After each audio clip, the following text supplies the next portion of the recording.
Het is wensje te mooi petit als we een afspraak hebben met Kikpiri. Maar om 8 uur nog geen Kik, als we om 11 uur een telefoontje krijgen. Kik is al op het Jereveen.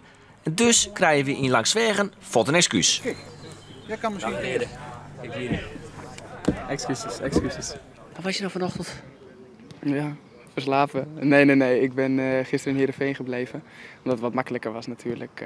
Omdat ik gisteren had een vrijdag. En ik dacht van, als ik s'avonds weer naar huis ga, moet ik volgende ochtend weer met de trein. Alleen ik was het helemaal glad vergeten. Excuses. Want, hoewel het vanzelfs raar is dat Kik zijn afspraak viert, is dit echt net typisch Kik. Hij is toek, bespraakzaam en intelligent. En hij kan niet goed leren. Nu laatste jaar, ik heb gespreid examen gedaan. Dus dit jaar de tweede helft, nog 3 vakken. En dan als het goed is heb ik hem op zak. En dan? En dan kijk ik wel wat ik ga doen. Ik kijk, net als met voetbal, kijk ik daar ook niet heel veel verder dan een jaar mee vooruit. Soms nog niet eens, dus eerst die vakken halen en dan zie ik wel verder. Hangt natuurlijk ook vanaf waar ik speel. Als je nog in Nederland speelt, dan is dat makkelijker. Speel je in het buitenland, dat weet je natuurlijk nooit. Dan wordt het toch lastiger. Boetelaan, oren club, je witte het nooit. Jouw Kik is nou een reden om te denken dat hij wat oors wil. Ja, hangt natuurlijk ook vanaf hoe je ontwikkelt, hè. Kijk, als jij bij Heerenveen dusdanig ontwikkelt dat je toe bent aan zo'n stap, dan is het logisch natuurlijk. Maar mocht jij in Nederland nog heel veel kunnen leren, wat ik denk ik op dit moment nog heel veel kan, dan is het verstandig om hier te blijven. Maar ja, dat hangt helemaal vanaf hoe dit seizoen gaat lopen. Maar dat is volgens mij wel het eeuwige dubio tussen een talentvolle voetballer zoals jij ook bent. Dat je jong bent, dat je misschien voor je ontwikkeling beter is om bij een club als Heerenveen veel minuten te maken. Maar ja, dat je als je naar een club als Ajax of naar een buitenlandse club kunt en 2, 3, 4 keer zoveel kunt verdienen, dat het natuurlijk ook wel interessant is. Ja, maar ik ben ervan overtuigd dat als jij kiest voor het voetballende, dat het geld vanzelf volgt. Kijk, als jij als voetballer jong ergens heen gaat, zoals je zegt een Ajax bijvoorbeeld, en je komt er op de bank, dan gaat je ontwikkeling ook achteruit. Dus dan ga je kwaliteiten denk ik ook, zeg maar, die ontwikkelen zich minder. Dus dan zul je ook minder interessant zijn voor grotere clubs. Dus nee, ik zou altijd, zeker op dit moment, voor het voetbal kiezen. Ja, kijk, als je 30 bent en je zit aan het einde van je carrière, dan snap ik het dat je nog ergens een klapper maakt.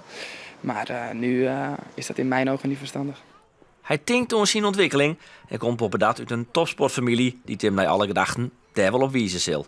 En oors is daar wel de nieuwe trainer, die het vanzelfs maar zijn Ajax verliezen een soort ondervinding had, maar jonge spelers. Nou, de Kik is een jongen die een rationeel karakter heeft. Dus het is een harde werker. Hij wil ontzettend graag leren en hij probeert ook, hij is ook coachbaar, heet dat dan. Dus dat die dingen die hij aangereikt krijgt, dat hij daar ook wat mee wil doen. Dus ik ben, ook zijn gedrag ben ik heel positief. Kik is een linkspoort en een verdediger. Maar op welke bekende speler liekt hij nevens hemzelf nou het meeste?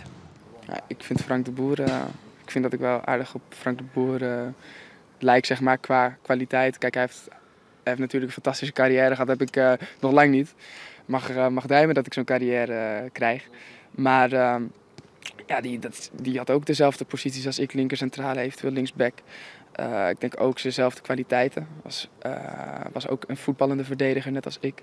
Goeie lange bal. Ja, dus ik denk dat ja, een voorbeeld wil ik niet zeggen, maar dat is wel iemand waar je graag naar kijkt. Ja. Is hij meer een linksback of meer een centrale verdediger? Of misschien zelfs al een andere positie?